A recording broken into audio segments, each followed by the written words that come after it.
It's about carbon dioxide. Well, what is carbon dioxide? Let's just go to a fundamental question. Carbon dioxide, Mr. Speaker, is a natural byproduct of nature. Coal alone provides 1/2 of our nation's electricity and over 95% of the power in my state. But there isn't even one study that can be produced that shows that carbon dioxide is a harmful gas. Some of the world's leading climate scientists engaged in potentially illegal and unethical behavior.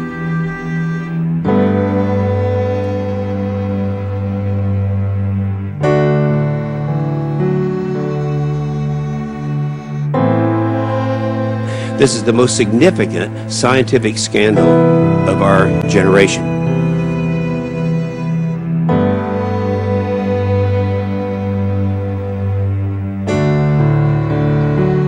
We don't need to do a study.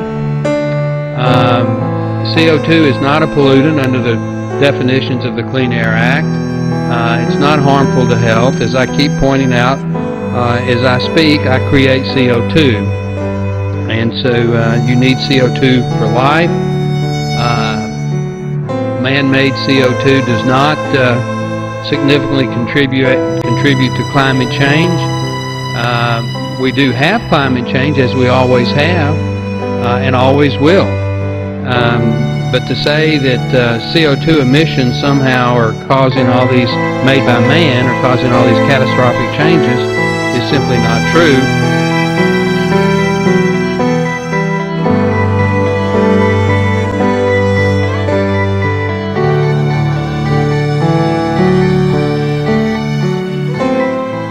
Ignoring the fact that the consensus of the scientific community, not people making things up on the floor of the House, is that this has been profoundly influenced by human activity, starting with the dawn of the Industrial Revolution.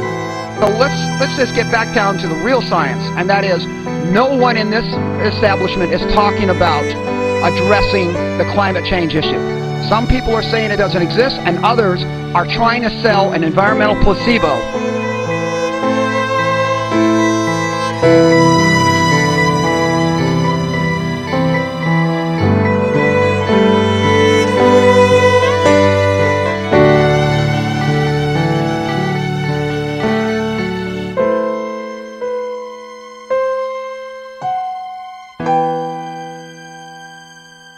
It's over with. The fact is, climate change will happen, and sadly, what I've seen in the last 2 years about this issue, I've come to the conclusion this body really should be talking about what we need to do to mitigate the impact, because you're not doing anything to avoid it.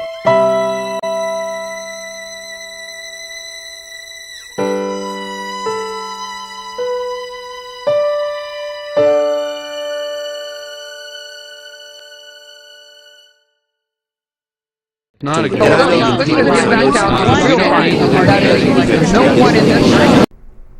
This isn't our fault.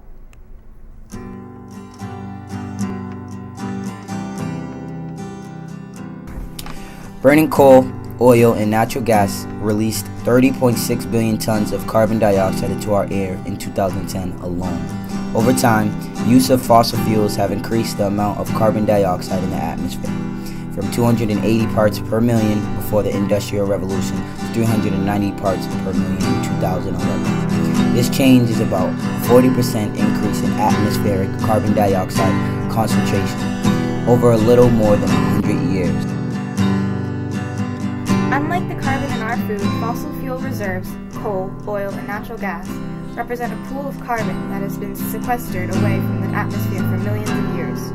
Burning fossil fuels converts that carbon into carbon dioxide, releasing it into the atmosphere and creating an imbalance in the natural carbon cycle. The climate has changed in the past, but rate of ongoing climate change is many times, tens of thousands of times, faster than episodes of climate change for Earth's prehistoric past. Just as importantly, human civilization has only existed during the stable climate of Holocene, the last 12,000 years.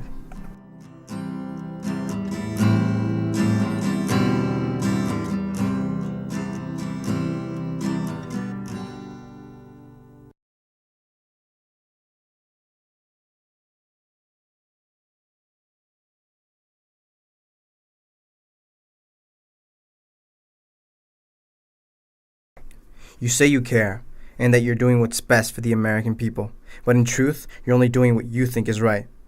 You'll all be dead by the time the problem starts to show, and leave us, the ones to live with your mistakes. Now is the time for us, the world's youth, to take a stand, to take control and fix what you haven't. Now is the time. Now. We're not asking for your power. We're taking it, because we choose not to live in the world you'll leave behind. Now is the time.